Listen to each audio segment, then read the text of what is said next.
మనం ప్రస్తుతం చూస్తున్న మార్కెట్ సంక్షోభం 50 ఏళ్ల క్రితం నాటి ఒక పెద్ద సంక్షోభాన్ని గుర్తుకు తెస్తోందా? అసలు ఇప్పుడు జరుగుతోంది, అప్పుడు జరిగిన దానికి అద్దం పడుతోందా? ఒకసారి చూద్దాం. ఆయిల్ ధరలేమో బ్యారెల్కు $100 దాటేశాయి, మార్కెట్లేమో కుప్పకూలుతున్నాయి. ఈ టైంలో కొంచెం కంగారుపడటం కామన్ కదా. కాని ఇలాంటి పరిస్థితిని మనం ఇదివరకే చూసుంటే?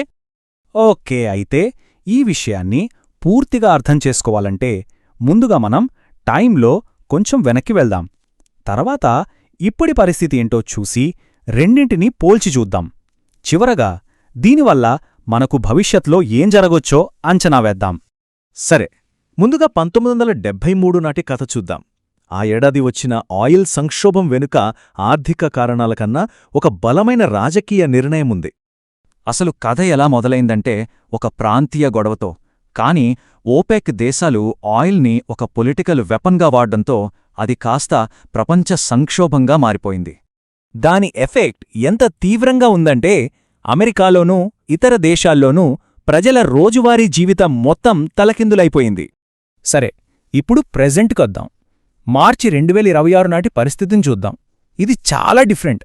ఎందుకంటే ఈ సంక్షోభానికి కారణం పూర్తిగా వేరే.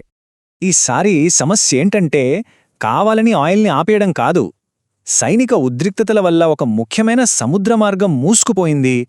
ఇది పూర్తిగా ఒక లాజిస్టికల్ ప్రాబ్లం అన్నమాట. ఈ సమస్య ఎంత పెద్దదో చెప్పడానికి ఈ ఒక్క నెంబర్ చాలు. ప్రపంచంలో సరఫరా అయ్యే మొత్తం ఆయిల్లో ఏకంగా 20%, అవును 20%, ఈ హార్ముజ్ జలసంధి గుండానే వెళ్తుంది. ఇప్పుడు అది మూతపడింది. మరి దీనివల్ల మన భారతదేశం లాంటి దేశాల మీద ఎఫెక్ట్ ఎలా ఉంటుందంటే, ఆయిల్ ధరలు పెరిగాయంటే రవాణా ఖర్చులు పెరుగుతాయి. దానివల్ల ద్రవ్యోల్బణం పెరుగుతుంది, కంపెనీల లాభాలు తగ్గుతాయి, ఫైనల్గా స్టాక్ మార్కెట్ పడిపోతుంది. ఇక్కడే ఒక ఇంట్రెస్టింగ్ విషయం ఏంటంటే సంక్షోభానికి కారణాలు వేరు, కానీ మార్కెట్ రియాక్షన్ మాత్రం ఆల్మోస్ట్ సేమ్ టు సేమ్. 1970లలో అమెరికాలో కూడా నిఫ్టీ 50 అని కొన్ని బ్లూచిప్ స్టాక్స్ ఉండేవి. అంటే వీటికస్సలు ఢోకా లేదు, కళ్ళు మూసుకొని ఇన్వెస్ట్ చెయ్యొచ్చు అని అందరూ అనుకునేవాళ్లు. కాని ఏమైందో తెలుసా? అవి ఏకంగా 70-90% పడిపోయాయి. కాని ఇక్కడే కథలో ఒక పెద్ద ట్విస్ట్ ఉంది. ఎందుకంటే 1973 నాటి ఆ షాక్ నుంచి మనం చాలా ముఖ్యమైన పాఠాలు నేర్చుకున్నాం. సో మనం గుర్తుపెట్టుకోవాల్సిన మెయిన్ పాయింట్ ఇదే. 1973లో కావాలని తీసుకున్న పొలిటికల్ నిర్ణయం వల్ల సప్లై ఆగితే 2026లో మాత్రం ఒక భౌతికమైన అడ్డంకి వల్ల సప్లై ఆగిపోయింది. దీనివల్ల ఇప్పుడు మన దగ్గర 3 పెద్ద ప్లస్ పాయింట్స్ ఉన్నాయి. 1, ఎమర్జెన్సీ కోసం దాచుకున్న ఆయిల్ నిల్వలు. 2, మన ఎకానమీలు ఇప్పుడు కేవలం ఆయిల్ మీదనే ఆధారపడి లేవు. 3, సోలార్, విండ్ లాంటి గ్రీన్ ఎనర్జీ ఆప్షన్స్ కూడా ఇప్పుడు అందుబాటులో ఉన్నాయి. అయితే అంతా బావుంది కదా అని మనం రిలాక్స్ అవ్వడానికి లేదు. ఎందుకంటే చరిత్ర మనకు ఇంకొక హెచ్చరిక కూడా ఇస్తోంది. చరిత్ర పునరావృతం కాదు, కాని ఒకే రకమైన ప్రాసలో ఉంటుంది అంటారు. మార్కెట్ల విషయంలో ఇది అక్షరాల నిజం. ఈ 2 సంక్షోభాలను పోల్చి చూస్తే మనకు ఇదే అర్థమవుతుంది.